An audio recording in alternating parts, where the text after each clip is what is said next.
जय जवान जय किसान. राज्यातील शेतकऱ्यांसाठी महत्त्वाच्या ठळक बातम्या. राज्यात 4 ठिकाणी agro logistic hub, Pune, Nagpur, Chhatrapati Sambhajinagar, भिवंडीचा समावेश. सोयाबीन खरेदीला मुदतवाढ नाहीच, मुदतवाढीच्या अफवेने गोंधळ, खरेदीवरून राजकारण.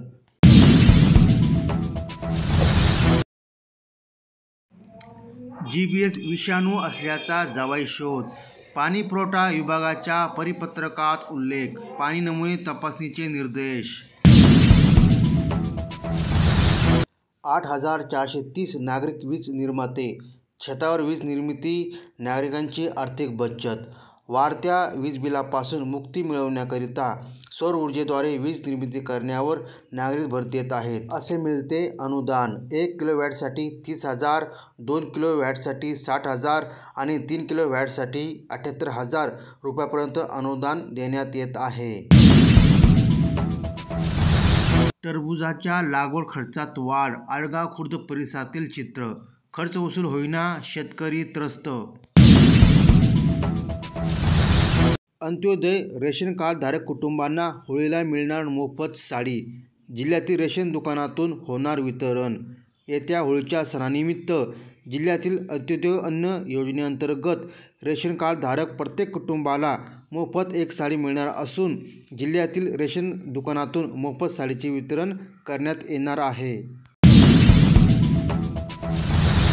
भरारी पथक फरार, छाप्याचा नुसताच थरार. वैद्यमापन नियंत्रण विभागाची कागदोपत्री भरारीमार्फत सगळे कारखाने बिनचूक, मग काटा परदेशातून मारतात का? ऊसाचा काटा, शेतकऱ्यांचा घाटा. साखर कारखान्याचे काटे तपासण्याचे जोखीमचे काम शासनाच्या वैद्यमापन नियंत्रण विभागाकडे असते. काम न करता केवळ दाखवावे कसे याचे भारतात कुणाला प्रशिक्षण हवे असेल तर जरूर त्यांनी या विभागाशी संपर्क साधावा. या विभागाने शेतकरी प्रतिनिधींना सहभागी करून भरारी पथक स्थापन केले आहे, परंतु गेल्या 3 वर्षात एकही कारखाना काटा मारत असल्याचे निदर्शनास आलेले नाही. EVM डेटा नष्ट करू नका, पडताळणी याचिकांवर सर्वोच्च न्यायालयाचे निवडणूक आयोगाला आदेश.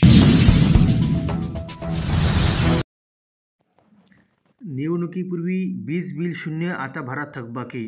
कृषी पंपधारकांची फसवणूक, कालावधी न दाखवून बिलामध्ये दिशाभूल. मुख्यमंत्री बळीराजा मोफत वीज योजनेनुसार विधानसभा निवडणुकीपूर्वी शेतकऱ्यांची मते मिळवण्यासाठी एप्रिल ते जून 2024 अखेरपर्यंतची 7.5 अश्वशक्तीपर्यंतच्या सर्व कृषी पंपधारकांना वीज बिले शासनाने शून्य करून दिली, परंतु आता डिसेंबरपासून पूर्ववत पोकळ थकबाकीसह बिले दिली आहेत.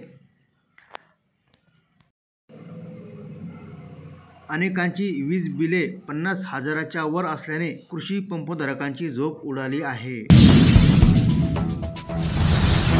सरपंचाला बांधून आणले कार्यालयात, उपविभागीय कार्यालयात खळबळ.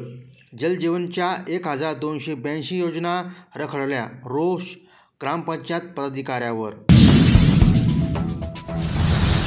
चंद्रपूर बँकेवर सायबर हल्ला, 3.5 कोटी उडवले.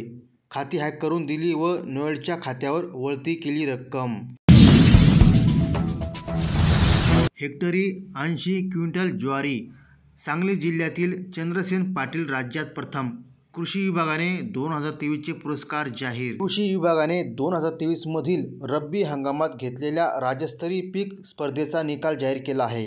ज्वारी पिकात सांगली जिल्ह्यातील कवठे महांकाळ तालुक्यातील तिसंगी येथील चंद्रसेन नारायण पाटील यांनी तब्बल 80 क्विंटल 55 किलो, तर गहू पिकात नाशिक जिल्ह्यातील एकलहरे येथील गोरखनाथ पोपटराव रांजोळे यांनी 96 क्विंटल 28 किलो उत्पादन घेऊन प्रथम क्रमांक पटकाविला आहे. मोफत योजनांमुळे लोकांना नको काम, सर्वोच्च न्यायालय. हे तर परजीवी जमात निर्माण करण्याचे प्रयत्न. महाराष्ट्रात योजनांमुळे शेतीसाठी कामगार मिळत नाही. हे शेतकऱ्यांचं सरकार आहे आणि म्हणून आपण निर्णय केला, तुमच्या आशीर्वादाने पुन्हा सरकारमध्ये आलं की शेतकऱ्यांना पूर्णपणे कर्जमाफी देण्याचा निर्णय देखील आता आपल्या सरकारने घेतलेला आहे। शेतकरी मित्रांनो, माहिती सरकारला सरसकट कर्जमाफीचा कुठेतरी विसर पडत आहे, तर सरकारला आठवण करून देण्यासाठी प्रत्येक शेतकऱ्यांनी या व्हिडिओच्या खाली कमेंट करा की सरसकट कर्जमाफी झालीच पाहिजेत।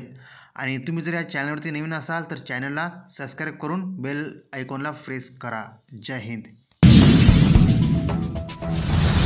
रोज ताज्या आणि ठळक बातम्यांसाठी आपल्या चॅनलला सबस्क्राईब करा। जय जवान, जय किसान, जय हिंद।